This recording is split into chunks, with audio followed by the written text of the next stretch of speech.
I had just come face to face with my greatest nightmare. While I was deployed, the HOA president decided to sell my land. Her excuse? She claimed I wasn't fit to own it because of so-called unpaid fees and made-up rule violations. The irony? The only thing taken that day was her entire scheme when the National Guard, sheriff, and marshals stepped in. But to explain that, I need to start at the beginning. Texas has a way of teaching you lessons. The sharpest weapons aren't always steel, they're bylaws, dressed in pearls. My name's Mark Thomas, though folks call me Tank. In the Army, I learned to take hits and keep moving. Back home, that skill was just as necessary. Karen Cromwell, the HOA president, treated Willowbrook like her personal empire. My office was my grandfather's red barn. Hand-cut boards, sawdust, the scent of leather. It was the heart of my family's legacy. From that desk, I could see the 10 acres he left me, the mesquite pit, the pond, the endless Texas sky. To me, it was bloodline. To Karen, just real estate. That day, I was on a video call with an investigator from the Texas Attorney General's office. His name was Miller, serious face, tired eyes, the kind of man who'd heard too many stories like mine. My wife, Elena, my anchor, my one-woman command post, sat by my side, watching the connection. Out here, storms love to cut service, and the horizon was already darkening. "Mr. Thomas," Miller said, his voice low but firm through the laptop speakers. "You're claiming that Ms. Cromwell and the Willowbrook HOA pushed foreclosure on your property while you were on active duty. Is that correct?" "That's correct, sir," I answered, steady and controlled. "Training never leaves you." They piled on fake fines. One for grass being too green, another for a fence built 50 years before the HOA even existed. They mailed notices to my house knowing I was overseas. Elena tried to fight, but they buried her in red tape. All to steal our home over a fabricated debt of $847. They rushed it to a trustee sale. By noon, the gavel dropped. Title transferred to Cromwell Holdings, Karen's shell company. Elena's hand touched my arm, grounding me. She'd fought this battle while I was gone and found out it wasn't just about us. Karen had been targeting military families across the neighborhood, twisting the very law meant to protect us, the Service Members Civil Relief Act. She turned it into a weapon. "We've reviewed your wife's documentation," Miller said, shuffling his papers. "The violation is serious, but proving intent is difficult, Mr. Thomas. We need more than suspicious fines. We need undeniable evidence." I leaned closer. "I think we have it." My grandfather, when he sold off the land that became Willowbrook, held on to the mineral rights. Not just for our homestead, for the whole subdivision. Miller's eyebrows rose. Exactly what I hoped for. Oil, gas, and most importantly in Texas, water. It all belonged to me. Every irrigated lawn, the community pool, even their tap water, it all sat on my rights. Before Miller could speak, a shadow crossed the barn. Doorway. Wood cracked as the heavy oak door, my grandfather's handiwork, was kicked off its hinges. It slammed into an old saddle rack, splinters flying. Karen Cromwell stood there, framed by sunlight. She wasn't tall, but her presence pulled the air from the room. Floral cardigan, white blouse, pearls gleaming, hair pulled into a severe bun, completely out of place in my dusty barn. Behind her, two bulky men in gray polo shirts with HOA compliance stitched on the chest. They didn't look like they were there to measure lawns. Karen's ice-blue eyes slid from me to Elena, then to the laptop. Her smile curled thin and sharp. "Well, Mark, I see you're back. Already spreading lies, I hear." Her voice was smooth, but every word cut. She stepped inside. Her men blocked the exit, arms crossed. On the laptop screen, Miller's face was frozen in disbelief. He was watching a crime in progress. Instinct took over. 2 hostiles, plus the lead threat. No weapons, But their size was weapon enough. My pulse didn't spike. It steadied. Flight wasn't an option. This was my ground to hold. Elena's grip on my arm tightened, steady as ever. "Karen," I said, my tone low and dangerous. "You just kicked in my door. That's trespassing, and you did it on a live call with a state investigator." "Big mistake." Her smile faltered. Just a flicker. But I saw it. She thought she was untouchable. She had no idea how many allies I had. What she thought was a power move was, to me, a gift. 2 local officers suddenly arrived, summoned by Karen. Still in uniform from base, I stood calm as she lied. "He assaulted me." They cuffed me, dragging me toward the cruiser as Miller watched helplessly through the black screen. Elena pulled up the door cam footage, Karen kicking first. The cuffs came off. The sergeant muttered an apology and led me back. Karen only smiled, convinced she still held the upper hand. Then before I could relish the moment, the barn went dark. Lights blinked once, then died. Air conditioner silenced. The laptop screen showing Miller went black. My phone, already weak, lost its last bar. Dead. Someone was using a signal jammer, illegal but effective. Elena squeezed my hand. No words needed. This wasn't storm trouble. This was calculated. Karen's grin widened, teeth flashing in the dim light. "Looks like you're having some technical problems, Mark.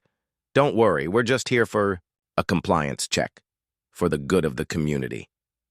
She thought she'd trapped me. My grandfather always warned me, never mistake a quiet man for a weak one. He told me bullies kill the lights when they're scared of what you'll do in the clear. He'd bought this land after his service, carved out peace in the Texas hills.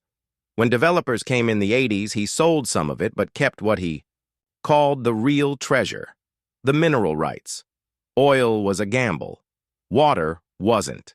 That was his insurance. "Land is honest, son," he once told me. "People aren't. Own what they can't see." He passed 2 years ago, right before my last deployment. I inherited the acres, the barn, the pond, and that old deed. I hadn't thought much of it then. Just a paper tied to a memory. Karen, though. Karen had been a storm for years. She'd charmed her way onto the HOA board, then twisted it with changes and intimidation until good families either submitted or left. And now she wanted mine, the original parcel, the one piece she didn't control. My grandfather never signed, onto the HOA. He didn't need to. But when I inherited it, Karen saw her opening. And while I was half a world away, the violation letters began. It started with a call from Elena, her voice tight with frustration. Fines for weeds that didn't exist. A citation for the barn door's color. A shade it had worn for 60 years. A demand to remove the mesquite pit because it wasn't pre-approved. Elena fought every single one. She marched into board meetings with binders full of proof, only to face smug smiles and rigged votes. They buried her under paperwork and legal threats, draining us dollar by dollar. The $800 lien was the final step, the lever they used to start foreclosure. That's when Elena called JAG. The military lawyers took one look and immediately saw the violation. A deployed service member cannot be foreclosed on, it's federal law. But Karen was clever. She walked the line, layering civil actions to, make it look legitimate, betting we'd fold. Too exhausted to fight. She misjudged Elena. She misjudged me. Back in the dark barn, the only light came from the doorway, where Karen stood with her enforcers. My eyes had adjusted. I caught every detail, the smug curl of her smile, the blank menace in her men's eyes. My grandfather's legacy was on the line. My wife's safety was at stake. One question echoed in my mind. How far will a man go? To protect his own? I was about to find out. Rising slowly, I spoke. Karen, you cut my power. You blocked my road. You trespassed. You assaulted me. And you did it all in front of a state investigator. You think I'm cornered. I stepped toward her, gravel in my voice. You haven't cornered me. You've declared war, and you don't know who you're fighting. From the corner of my eye, I saw Elena moving quietly toward the back of the barn. She was calm, precise, battle-tested in her own way. The phones were dead, the internet gone. Phase 1 of Karen's plan was complete. But Phase 2 of ours had just begun. Thunder rolled in the distance. A storm was coming, the real one. Then came a soft hum from behind me. Not in my head. Mechanical. Elena had pulled the cord. The generator roared to life. The barn filled with the steady thrum of power, and work lights strung across the rafters flickered on, scattering shadows across the beams. Karen and her men flinched.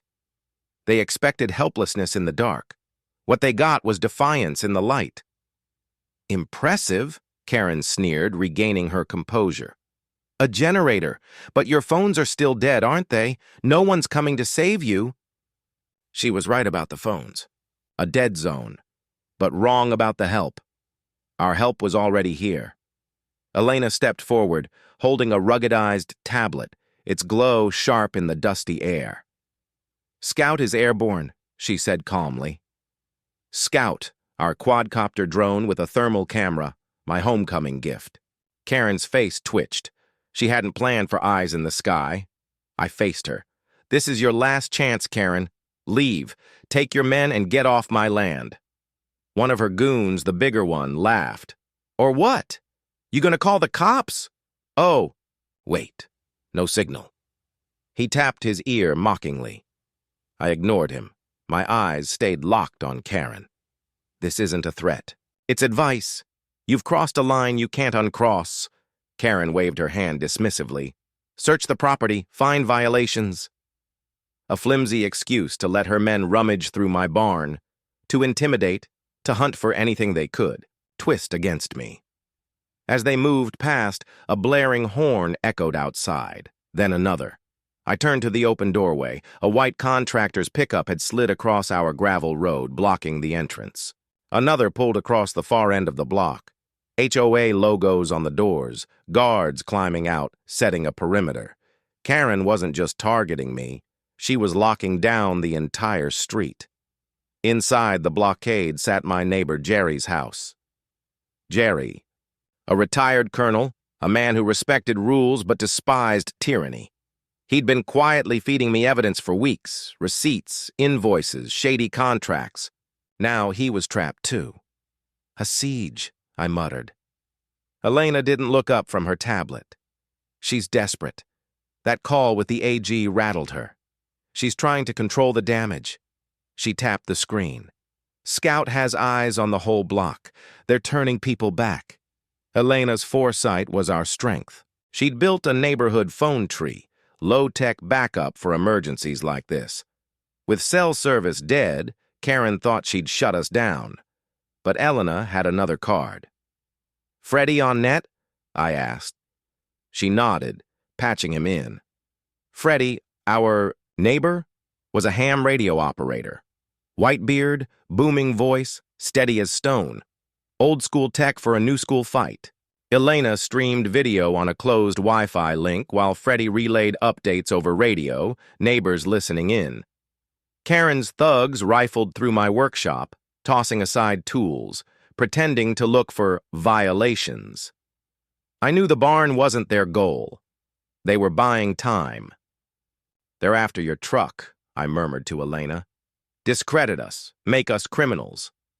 Elena's truck sat just outside, an easy mark. Scout has them, she replied, fingers gliding across the tablet. The thermal feed lit up, 2 figures. Peeling off from the blockade, slipping along the fence toward our driveway, I leaned on my workbench, arms folded, stalling Karen. Funny thing, Karen. My grandfather used to say you can judge someone by the company they keep. I glanced at her goons, who were clumsily poking through a box of spark plugs. One pulled out a rusty wrench and sneered, "Not up to code." I almost laughed. That wrench is older than you. Show some respect. Karen's mask cracked. The generator hummed. The drone circled, and I wasn't panicking. She hated that.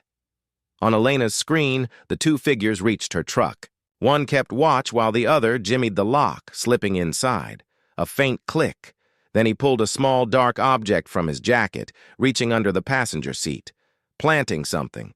Contraband. Maybe drugs, maybe a weapon. It didn't matter. It would turn a civil dispute into a felony, taint our names, destroy our case. The neighborhood, listening over radio, was about to hear Karen's crew commit a crime live. But watching wasn't enough. We had to stop them, and do it without revealing how much we already knew. Elena met my eyes, a silent nod. She had a plan. The trap was ready. Now it was about timing. "All right, Freddie," Elena whispered into her mic. "You're live." Static cracked. Then Freddie's voice thundered across the airwaves. Of goofy gravitas. Neighbor Freddie was live on the air, and we were all tuned into a front-row comedy act. Scout cam was crisp as day. Two figures, let's dub them Shifty and Grifty, were creeping into Elena's pickup. That's a hard stop. In Texas, folks. I had to bite back a grin. Freddie might be eccentric, but he was ours. His color commentary was blasting into a dozen homes on our barricaded street, turning Karen's standoff into neighborhood dinner theater. Back in the barn, Karen was unraveling. Her two henchmen, better known as Dumb and Dumber, were still play-acting an inspection. One was poking at a wood pile. "This stack is irregular," he declared. I laughed. "It's firewood, genius. If you want uniform, buy a Duraflame." Karen's glare could sour milk. "Shut up, Mark." On the tablet, I tracked Grifty's thermal outline. His hand was just sliding a package under Elena's seat. Perfect timing. "Now, Elena," I said, just loud enough for Karen's crew. "Did you lock your truck? Wouldn't want anyone tampering?" The bait was simple, harmless, disarming. Elena's eyes widened with mock alarm. "Oh no, I think I left my purse in there." She moved for the door. One of Karen's thugs blocked her. "Nobody leaves," he barked. "This is an inspection." Karen's smug smile widened. She thought her hidden team was still invisible. She didn't realize they were stars of Willowbrook's new hit show. Elena glanced at me, then at her. Tablet. "Well, if I can't go." Her thumb tapped the lightning bolt icon. On Scout's live feed, Elena's truck blinked its lights and honked twice. Looked like a panic button, except we'd given it a little upgrade. Grifty leapt back, startled as Shifty grabbed his arm to drag him away. They thought it was just a car alarm. Wrong. "What was that?" Karen snapped. "Just my wife locking up," I answered smoothly. On the feed, smoke began seeping from the truck's cab, white, thick, rolling. Freddie's voice whooped through. My earpiece. "Neighbors, we have a winner. That ain't smoke, that's pepper fog." Elena's truck came with the deluxe package. Months ago, we'd labeled the system. A small OC canister rigged under the dash, remote triggered. Harmless, but it could choke a room in seconds. Her truck now swirled with pepper haze. Grifty and Shifty staggered out, gagging and blinded. The planted package lay abandoned in the fog. Karen's face drained of color. Her scheme had literally smoked itself. Her barn thugs looked lost, staring between me and her. They smelled the failure, and it reeked of pepper spray. "My men," Karen stammered. "They were patrolling." "Inside my wife's truck?" I shot back. "Creative new rule, Karen. Don't worry. We caught it all on HD and thermal. The AG will love the replay." Elena raised the tablet. "We'll send them a copy once you pack up your blockade." The balance shifted. Karen stood frozen, her plan burned, her muscle useless. Outside, her men wheezed and hacked like a bad orchestra. Thunder rumbled closer, rattling the roof. The sky was bruising purple. The storm was near. Karen glared at me, pure hatred blazing. We'd humiliated her, stolen her script. She spun away. "This isn't over, Mark." Her goons trailed her out like scolded pups. She was right. The next round wouldn't be subtle. It would be blunt force. The barn felt heavier as soon as she left. The air before a hurricane. Wind shrieked. Rain hammered the roof like drum fire. This was no shower. It was a Texas floodbringer. Elena's headset crackled. "Jerry's on the line. Water's rising at the crossing." The low-water crossing was our only escape, a slab over a usually dry creek. With the main road blockaded, it was the only way out, and it was vanishing fast. "Freddie, what do you see?" I asked, peering over Elena's shoulder. His voice was no longer playful. "Whoa, that creek's angry. Already over the road. Wait, got a car stuck down there." Scout zoomed in through the rain. A small sedan sat stalled, water climbing its wheels, rising too fast. "Can you tell who?" Elena asked. Silence then. "Plate says HOA 2, Treasurer's Ride.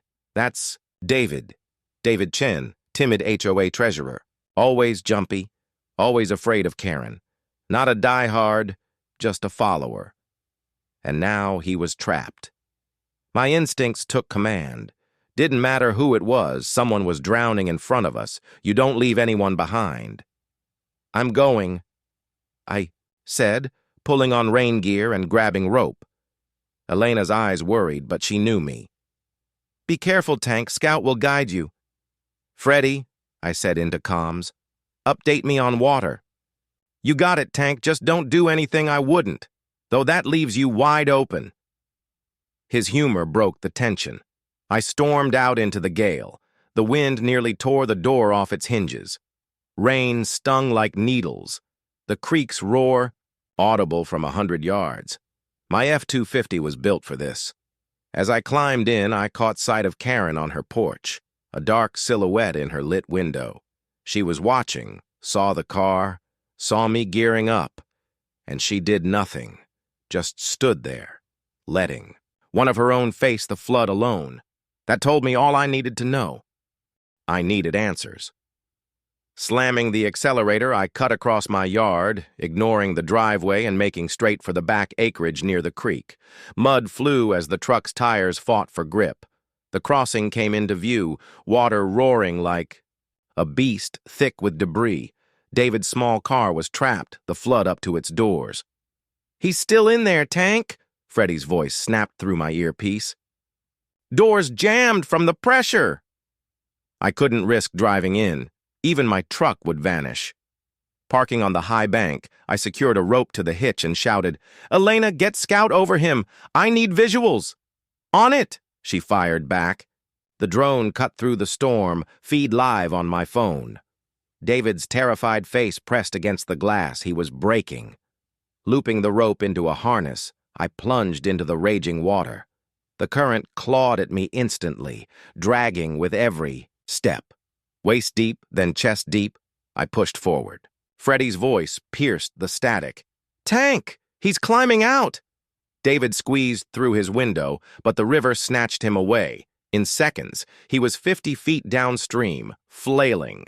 I dove, letting the flood carry me, aiming just ahead. Branches slammed into me, mud filling my mouth as I surfaced, gasping. There, just within reach. My hand caught the collar of his soaked shirt. Got him. Now came the fight. One arm clutched David, the other clawed against the flood. Rope burned. My palms as I pulled inch by inch. My muscles screamed. I was losing, then help. I glanced back. Colonel Jerry, soaked but unshaken, was hauling on the rope from my truck. Together, we dragged David onto the bank, coughing and shaking. For a breath, we just lay there, storm raging around us. I'd saved a man tied to those trying to destroy me without hesitation. But the look he gave me wasn't relief.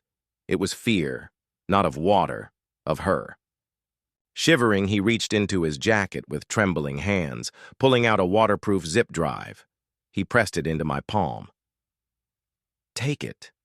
It's everything. The real ledger," he whispered. The world seemed to tilt, a single piece of plastic, small and black, but heavier than stone. Betrayal was etched in his eyes. He had crossed Karen. "The real ledger?" I muttered. He nodded, coughing. "She keeps 2 books, one polished for audits.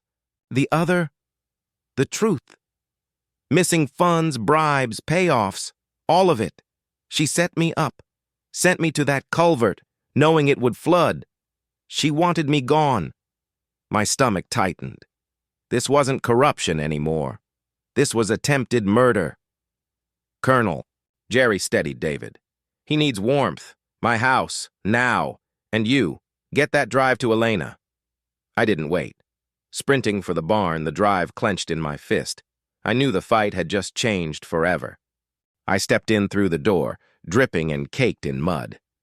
Elena was already there with a towel. One look at my face, then at the drive in my hand, and she understood. "Is that?" "It is," I cut in, passing it to her. The treasurer flipped. "This is the real ledger." Her eyes lit with fire. This was the evidence Investigator Miller had promised, a clear trace of intent. She plugged it into her laptop, and the screen filled with rows of numbers. It was a masterpiece if your idea of art was perfect records of corruption. Dates, disguised withdrawals, fines masked as fees, and a tab named Homestead Project. My chest tightened. It laid out a budget for pushing me off my land, funds for lawyers, investigators to dig up dirt on me and Elena, and even payments for the guards blocking our road. It wasn't random. It was a takeover, written in cold figures. "We've got her," Elena breathed, scrolling fast. "Forgery, fraud, conspiracy, it's all here." The barn turned into our war room. Outside, the storm howled, but we were locked in. Elena worked the data, cross-checking it against everything we had. I pieced the timeline. We pulled Jerry's doorbell footage. It showed Karen's people sneaking onto my property weeks earlier. We had audio files of her lying at HOA meetings. Then came the hit. We matched the ledger's start date for the project with official filings Jerry had pulled. A fake document had been slipped in just a day after my grandfather's funeral, a claim against a dead man, perfectly timed to vanish in probate chaos. Ruthless. Illegal. Next, the ledger tied payouts to specific code violations. Right there, a bonus paid to her lawyer for rushing action against military property. She wasn't bending rules, she was buying people to break them. The pile grew, a mountain, each piece linking to the next. She wasn't just corrupt, she was an entire storm of it. The missing funds neighbors had whispered about? Gone, funneled into a shell company with a laughable name, Willowbrook Beautification LLC. We had motive, means, opportunity, and now testimony from her own treasurer plus her detailed playbook. All saved in one encrypted file, but as I stared at it, something gnawed at me. This was enough to bury her, but I wanted more, not just to prove she was crooked, but to prove she was arrogant. "There's something else," I said, heading to my grandfather's old roll-top desk. It had survived a flood and still held his most guarded papers. I slid open the top, the smell of wood polish and age spilling out. "The ledger is her weapon. I want to use his." Digging past old returns and surveys, my hand found a sealed cardboard tube. I set it down. "What's that?"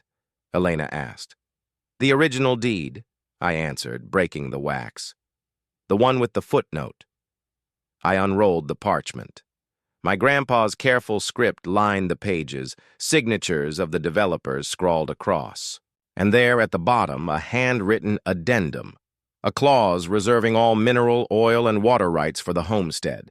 But this time, with the new subdivision map in front of us, it meant more. Elena pulled it up, and we compared back and forth. Old deed, new plat, and then it hit. A slow smile spread across my face. Justice. Poetic and perfect.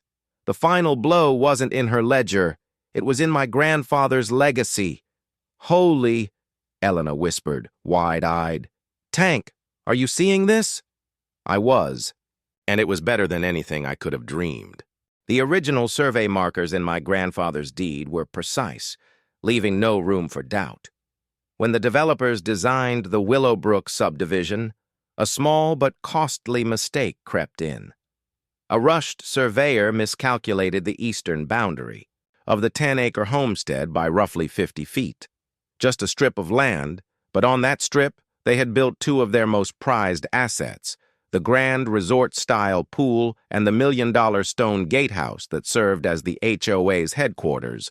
Karen, "Cromwell's stronghold. They're on my land," I said, feeling a grim, steady satisfaction. The pool, the gatehouse, it all sat squarely on property that belonged to me. No longer just the underground rights, but the very ground itself. Their crown jewels had been built on land they never truly owned. My grandfather's caution and the developer's sloppy oversight were aligning like fate itself. I could almost hear his voice. "Always check the survey line, son. Always." I looked at Elena, the pieces locking into place. "You can't sell what you don't own," I murmured, the words tasting of victory. "And you can't build on it either." This changed everything. The evidence of fraud would ruin Karen's schemes, but this would dismantle her empire. The HOA's headquarters, its flagship amenity, legally they weren't theirs. They were mine, and eviction was coming. "We need to get this to Miller," Elena said, her fingers already racing as she attached the scanned deed and annotated plat map to the growing case file. And Rebecca Webb, a tenacious journalist from a major Austin outlet, had been circling Karen's HOA for months, collecting whispers of abuse. We'd been feeding her scraps, but this was the thunderclap she had been waiting for. Elena finished compiling the dossier. We called it Operation Homestead. Inside were the ledger, the video of planted evidence, recordings of Karen's threats, forged paperwork, the SC violation, and now the land deed. It was a complete airtight package. She hit send, transmitting the encrypted file to 3 pillars at once: Investigator Miller at the AG's office, my contact at the Corps, and Rebecca Webb. Law, military, and media. The moment the file went out, a strange calm settled over the barn. Outside, the storm was easing, the pounding rain softening into a steady patter. We had gathered the intel, built the case, and fired the shot. Now came the waiting. "What now?" Elena asked, leaning back, exhaustion etching her face. "Now we wait for the cavalry," I replied, the generator's steady hum filling the silence. The blockade still loomed, but instead of a cage, it felt more like a wall protecting us. Karen's hired muscle lingered, restless, but their power was gone. They were cornered, not us. A message blinked on Elena's screen, patchy and text-only, bouncing through a weak satellite connection. It was from Miller. "Received.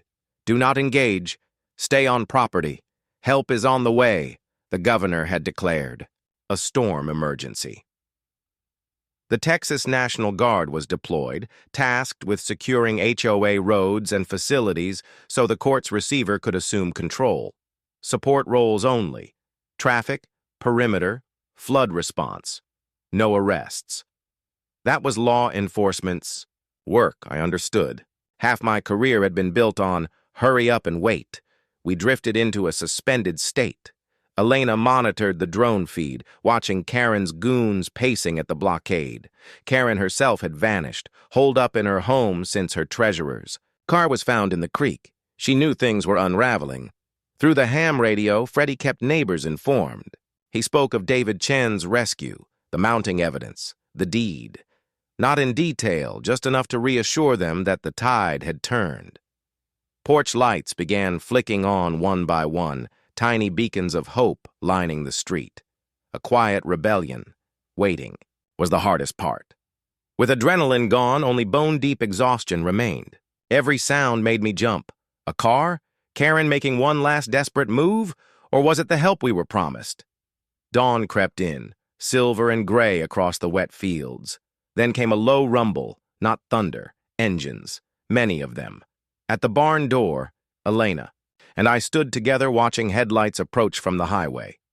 This was it, the end of the siege, the beginning of reckoning. Karen had thought we were trapped with her. She was about to learn the truth. The convoy rolled in, sleek black. SUVs and sheriff's vehicles, silent and purposeful. They didn't even slow at Karen's blockade. The lead SUV nudged a contractor truck aside like it was nothing, metal screeching as it cleared the path. The message was clear. The game was over. The convoy split. Half encircled Karen's pristine home. The rest moved toward the HOA gatehouse, my gatehouse. U.S. Marshals spilled out, vests marked, moving with practiced efficiency. Deputies and investigators followed, Miller among them, grim and determined.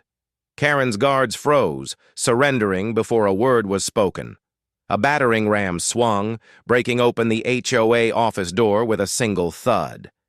Inside, deputies served the HA, emergency court order, voiding the sham sale. The title snapped back to my family. Neighbors emerged in robes and slippers, clutching coffee mugs, watching their liberation. Colonel Jerry nodded firmly from his lawn. Freddie's voice crackled over the comms. "It's the cavalry, folks. The Willowbrook HOA is officially under new management."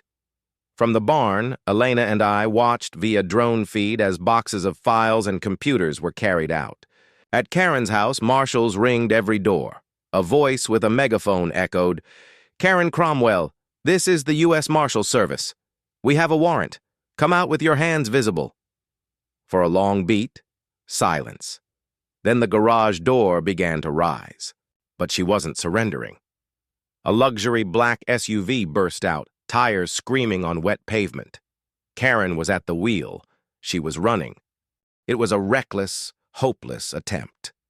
She floored the gas, tearing across her own manicured lawn, shredding the grass she once fined neighbors for stepping on. She aimed for the street, hunting for a gap in the wall of law enforcement. The chase didn't last long, barely 50 yards. A massive sheriff's department truck eased forward, sealing the road. Karen jerked the wheel, trying to swerve past, but instead plunged straight into the deep drainage ditch running along the roadside. Her fancy SUV, despite all its off-road claims, sank instantly, its nose buried in mud, back tires spinning in the air. Deputies rushed in, surrounding her. They dragged a sputtering, furious Karen from the driver's seat. She was still wearing that pink floral cardigan from the day before, pearls crooked and streaked with dirt, her perfect hair undone. She looked wild, trapped, beaten. Right there on her wrecked lawn, they cuffed her. As they escorted her toward a waiting patrol car, her eyes locked on mine. I had stepped out of the barn, standing at the edge of my property, silent. Her expression twisted from fury into raw hatred. I didn't grin. I didn't gloat. I just stood there, letting her see me, the man who still stood tall after everything she had thrown my way. As she was led past the gathered neighbors, a quiet cheer rose up. Not loud, not mocking, just a collective sigh of relief. Her reign was finished. I told her calmly, "You sold my land while I was deployed, so I had the military reclaim your entire subdivision. By the book." Investigator Miller approached, leaving behind the buzz of the raid. He looked worn out, but pleased. "Mr. Thomas," he said, offering his hand. "Mark," I corrected with a shake. "Thank you for coming, Miller." He nodded. "No, we should be thanking you. That evidence bundle was the tightest case I've seen in 20 years. You did half our job for us." He tilted his head toward Karen being loaded into a squad car.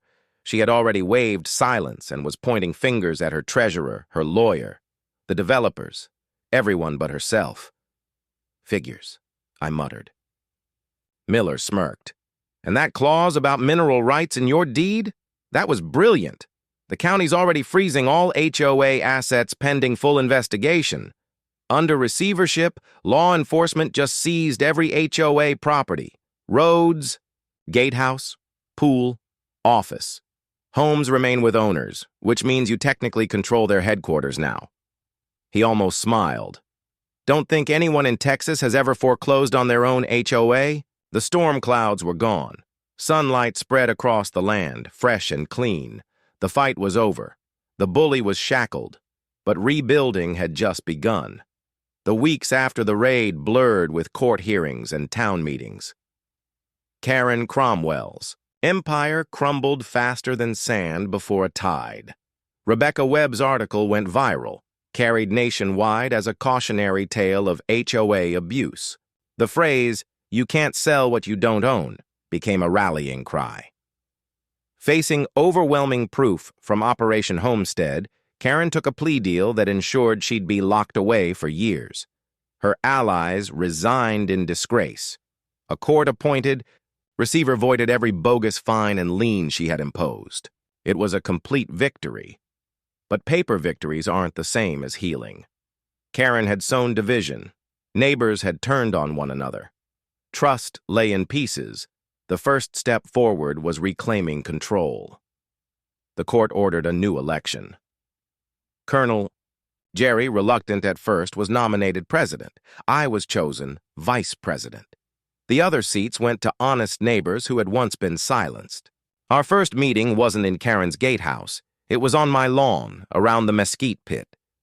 We set out folding chairs, served brisket and sweet tea, and listened. People shared frustrations, fears, and hopes for what Willowbrook could become. There was still pain, but for the first time, there was also hope. We rewrote the bylaws, stripping away Karen's oppressive rules. We slashed wasteful spending. We made the HOA answer to the people, not the other way around. As for the gatehouse and pool sitting on my land, we didn't evict anyone. Instead, we signed a goodwill lease, 99 years, $1 a year. The only condition was fairness and transparency. My grandpa's land became the community's safeguard, and the barn, Grandpa's barn, became something new. Once our war room, it was reborn as a place for healing. We patched its broken door, painted it fresh, and hung flags, the American flag, the Texas flag, the banners of every military branch. We named it Operation Homestead. At first, it was simply for veterans, help with benefits, resumes, or just a cup of coffee with someone who understood. Then it grew. Elena launched a tutoring program in the loft for kids. Colonel Jerry taught emergency preparedness. Freddie, our ham radio neighbor, ran communications classes. The barn became the beating heart of the neighborhood, a place of service, learning, fellowship. Months later, I sat on its porch watching the sunset ignite the horizon. Mesquite smoke drifted in the air. Elena sat beside me, hand in mine. Kids chased fireflies near the pond. Inside, a young Marine learned welding from a neighbor, the sound of hammer on steel echoing with promise. It was the sound of life, of a community mending itself. I thought of my grandfather, of his land, his legacy. It wasn't just about dirt or mineral rights. A home is more than walls. It's a refuge, a place worth defending. Karen had tried to steal that. She failed. She failed because she never understood. She wasn't fighting one man. She was fighting a soldier, his steadfast wife, a retired colonel, a determined reporter, a brave treasurer, an entire neighborhood, and the quiet wisdom of an old man who knew the most valuable things can't be measured. The battle was done. We had won. Our home was safe. Our community was ours again. And on that quiet Texas evening, that was more than enough.